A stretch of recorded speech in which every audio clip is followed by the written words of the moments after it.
আপনি যদি নিজেকে সাকসেস করতে পারেন, এই খারাপ সিচুয়েশনটাকে কাটিয়ে নিজেকে যদি প্রতিষ্ঠিত করতে পারেন, যে কোনো মানুষ আপনার কাছে ফিরে আসবে, যে কোনো মানুষ আপনাকে ভালোবাসতে আসবে। কারণ আপনি প্রকৃতপক্ষে একটা ভালো মানুষ।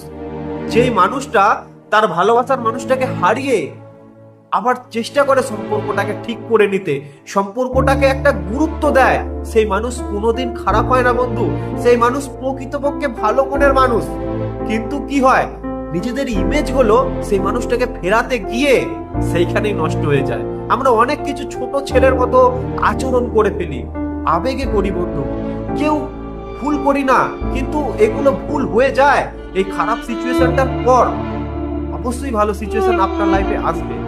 আপনি নিজেকে কেমন ভাবে তৈরি করতে পারলেন, সেটা আপনার সব থেকে বড় পরীক্ষা।